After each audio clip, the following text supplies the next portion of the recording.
Hello everyone, मैं आपका दोस्त शफी अहमद और आप देख रहे हैं हमारा यूट्यूब चैनल दी अकाउंट्स।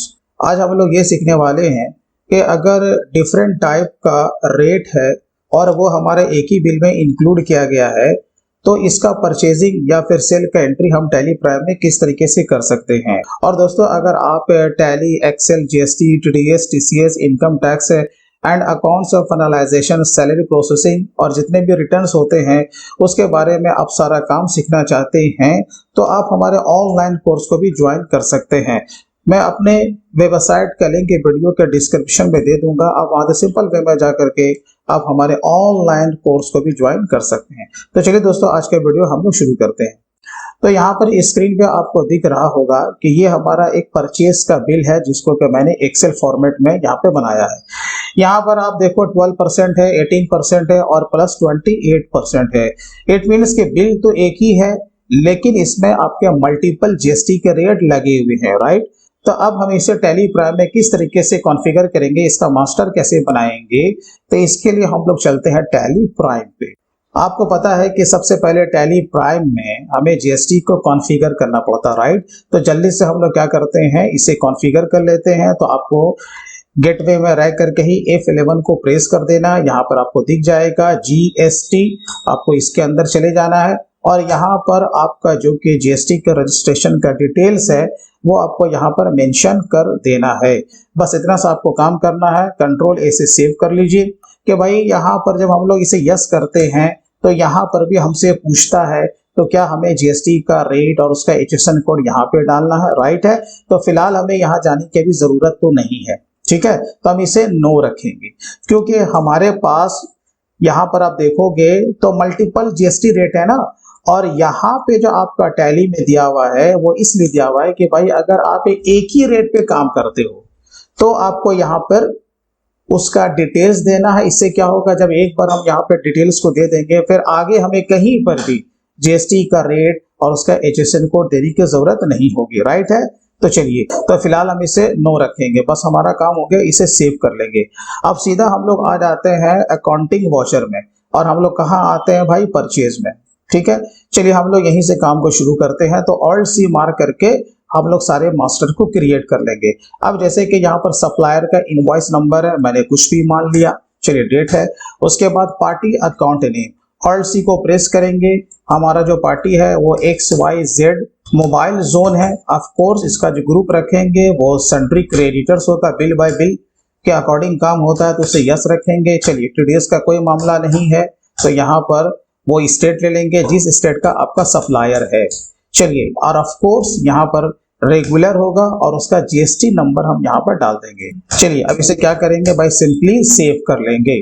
यहाँ पर कंट्रोल ए से इसे मार के सेव कर लेंगे, इसे भी कंट्रोल ए मार के सेव कर लेंगे। अब सवाल ये है कि भाई ये जो परचेस का जो लेजर हम जो बनाएंगे तो क्या डिफरेंट रेट के हिसाब से बनाएंगे, तो मेरा आंसर है नहीं। आपको इस तरीके से नहीं बनाना है। जब भी बनाना है तो कॉमन लेजर से ही काम करना है, ठीक है। तो मैंने जैसे बना के रखा है परचेस जीएसटी, तो आप कैसे बनाओगे, ऑल्ट सी को प्रेस करते हैं, यहाँ पर टाइप कर देते हैं परचेस जीएसटी। चलिए, इसका ग्रुप क्या होगा, परचेज ही होगा। अब आपको यहाँ पर रखना था नॉट एप्लीकेबल, यहाँ पर भी नॉट एप्लीकेबल, सीधा यहाँ आना था जीएसटी एप्लीकेबल पे, ठीक है।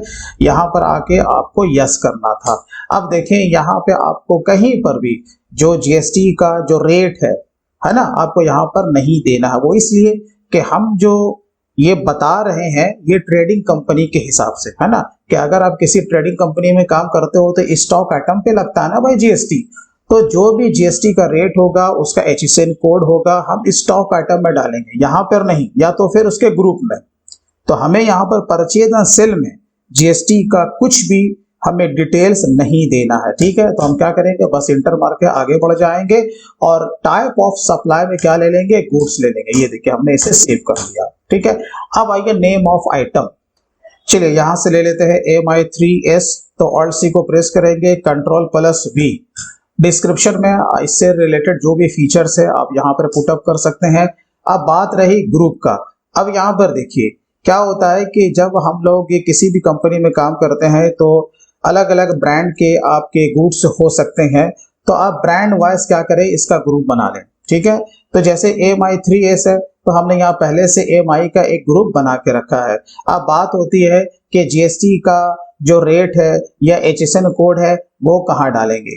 जैसे देखो, आप चाहो तो ग्रुप में भी डाल सकते हो, आप ग्रुप में भी डाल सकते हो। तो कैसे, अब यहाँ पर Alt C को अगर आप प्रेस करते हैं तो आप सीधा ग्रुप में आते, ये देखो, ठीक है, आपको ग्रुप इस तरीके से बना लेना है। अब अगर आपने स्पेसिफाइड डिटेल शेयर करके अगर आपने यहाँ पे उसका HSN कोड और आपने रेट डाल दिया तो क्या होगा ना, EMI के अंडर में जितना भी स्टॉक आइटम क्रिएट होगा वो ऑटोमेटिक उसमें चला जाएगा। तो इससे क्या फायदा होगा कि आपको हर एक स्टॉक आइटम में GST का रेट और HSN कोड नहीं डालना पड़ेगा, राइट है। तो आप यहाँ पर भी पुटअप कर सकते हैं, लेकिन मेरा जो अपना एक्सपीरियंस है वो क्या है कि भाई ठीक है, मैं हर एक स्टॉक आइटम में ही मैं डालूंगा, ठीक है। तो आप चाहें तो यहाँ पर पुटअप कर सकते हैं। चलिए, तो फिलहाल मैंने यहाँ पर इसे यहाँ पर पुटअप नहीं किया है। अब यहाँ पर हम लोग इंटर मार के आगे बढ़ जाएंगे और यूनिट को लेके सीधा आएंगे GST एप्लीकेबल पे। अब यहाँ पर देखें, यहाँ पर आपका क्या पूछ रहा है, HSN कोड या सर्विस अकाउंटिंग डिटेल्स। तो स्पेसिफाइड डिटेल्स शेयर पे हमें क्लिक करना है। इसका जो भी HSN कोड है हम उसके बिल से यहाँ पर कॉपी पेस्ट कर लेंगे। डिस्क्रिप्शन में आप छोड़ दें, आपको टेंशन नहीं लेना है। अगेन यहाँ पर GST का रेट आपसे पूछेगा, स्पेसिफाइड डिटेल्स शेयर पे आपको आना है, यहाँ पर आपको टैक्सेबल ले लेना है। बाकी GST का रेट कितना है ये देखिए, इस पर आपका 12% लग रहा है ना, तो हमने यहाँ पर से 12% ले लेंगे, यहाँ पर बेस्ड ऑन वैल्यू ले लेंगे, ठीक है। सेस का कोई मतलब नहीं है, एप्लीकेबल फॉर रिवर्स चार्ज नहीं भाई, ये रिवर्स चार्ज इस पर एप्लीकेबल नहीं होगा।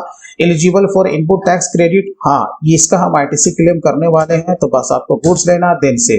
तो जिस तरीके से मैंने एक बनाया उसी तरीके से ये जो आपका डिफरेंट टाइप का जो दिया हुआ ना रेट 18%, 28%, आपको इसी तरीके से बना लेना है। तो देखिए, जैसे कि आपने यहाँ पर इंटर मारेंगे तो आपको यहाँ पर इस तरह का पूरा रेट भी आपको दिखा देगा, जहाँ पर हमें कुछ करने की जरूरत नहीं है। उसी तरीके से जो दूसरा स्टॉक आइटम था, यहाँ पर क्वांटिटी रेट को पुटअप करने के बाद यहाँ पे आपको रेट बता देगा, हाँ भाई हमने इसमें 18% को डाला है, राइट। उसी तरीके से जो तीसरा वाला आइटम है, जब सब कुछ हम सारा डिटेल्स यहाँ पे डाल देंगे तो यहाँ पे आपको दिख जाएगा 28%। अब देखिए यहाँ पर मल्टीपल आपका GST का रेट है, ठीक है। अब हमें क्या करना है ना, कॉमन GST का मास्टर क्रिएट करना है, यानी कि SGST, CGST और IGST। तो इस पर क्या अप्लाई होने वाला है, हमारा लोकल बिल है ना, तो SGST और CGST। यहाँ पर आपको क्या करना है, सिंपली SGST इसका ग्रुप रखना है, ड्यूटीज एंड टैक्सेस, और यहाँ पर आपको ले लेना है GST, और यहाँ पर क्या होगा, स्टेट लेंगे, ठीक है। बाकी आपको यहाँ पर कुछ भी करने की जरूरत नहीं है, ना ही आपको परसेंटेज ऑफ कैलकुलेशन वगैरह कुछ देना, कुछ भी नहीं करना, राइट। और यहाँ पर जो राउंडिंग मेथड है उसे आप नॉट एप्लीकेबल ही रहने दें। ये देखिए, जैसे मैंने यहाँ पर SGST का बनाया, ठीक उसी तरीके से आपको CGST का भी बना लेना है और यहाँ पर आपको अप्लाई कर देना। तो ये देखिए, यहाँ पर उसने कैलकुलेट तो कर दिया। अब हमें एक बार इसे वेरीफाई करना है कि हमने जो इस तरीके से मल्टीपल स्टॉक आइटम के लिए जो भी कॉन्फ़िगर किया, मास्टर को क्रिएट किया है, इसका कैलकुलेशन सही से हो रहा है या फिर नहीं हो रहा है। तो आपको क्या करना है, रिलेटेड रिपोर्ट्स में जाना है, यहीं पर आपको दिख जाएगा GST एनालिसिस, यानी कि Alt+A। तो यहाँ पर देखिए, ऐसे भी यहाँ पर आपको ये बता रहा है, राइट। अब Alt F1 को प्रेस कीजिए। Alt F1 को जैसे प्रेस करते हैं तो यहाँ पर देखिए आपका AMI 3S प्राइम जो ब्लैक है, इसका जो वैल्यू जो आ रहा है यहाँ पर आपका कितना आ रहा है भाई, 3 लाख रुपया। तो 3 लाख के ऊपर देखो इसने यहाँ पर निकाला 6%, ठीक है। उसी तरीके से यहाँ पर आपका जो 14,000 है, तो यहाँ पर देखिए उस आइटम पे उससे कितना निकाला, 99%। और यहाँ पे जो आपका पावर बैंक MI का है वो 30,000 का है, तो इस पर यहाँ पर देखो 14%। तो यहाँ पर देखो मल्टीपल GST का रेट है, लेकिन उसने यहाँ पर ऑटोमेटिक कैलकुलेट कर दिया है, राइट है। तो बहुत सिंपल वे में आप इसमें टैली प्राइम में मल्टीपल स्टॉक आइटम को क्रिएट कर सकते हो और परचेज एंड सेल की एंट्री आप ले सकते हो। देखो, जैसे अभी हम लोग इसे सेव करेंगे तो मेरा काम तो हो गया। अब मैं आपको जल्दी से एक सेल का भी एंट्री मार करके दिखा देता हूं। अब जैसे कि मेरा काउंटर ही सेल है, मान के चलो कि मैंने कैश में ही किसी को सेल किया। अब यहाँ पर हम क्या करेंगे, जो कि सेल से GST है, जैसे परचेस का बनाया था वैसे सेल का बनाएंगे, बस ग्रुप क्या ले लेंगे, सेल। अब यहाँ पर जैसे कि मैंने यहाँ पर ले लिया पावर बैंक है, मैंने यहाँ पर एक पीस ले लिया और इस पर जो रेट है मैंने 2,000 रुपया अप्लाई कर दिया। ये देखिए, दूसरा हम लोग ले लेते हैं ईयरफोन, यहाँ पर एक पीस है हमने इस पर रेट अप्लाई कर दिया 2500 रुपये। ये देखिए यहाँ पर हमने दो रेट को यहाँ पर लिया है। अब हम लोग क्या करेंगे, इस पर अप्लाई करेंगे एस जीएसटी और सी जीएसटी। ये देखिए यहाँ पर हो गया ना। अब सीधी बात है कि ऑल्ट ए को प्रेस करेंगे और अल्ट F1, तो यहाँ पर देखिए 2000 है, पावर बैंक है, इस पर आपका 28% अप्लाई हो चुका है और बाकी जो 2500 है इस पर हमारा 18% अप्लाई हो चुका है। ठीक है, चलिए एस्केप मारिए और इसे सेव कीजिए। तो इस तरीके से बहुत ही इजी वे में हम टैली प्राइम में मल्टीपल जीएसटी रेट के ऊपर काम कर सकते हैं। तो चलिए दोस्तों, आज के लिए बस इतना ही। फिर मिलते हैं किसी दिन किसी नए टॉपिक के साथ। तब तक के लिए take care and bye bye.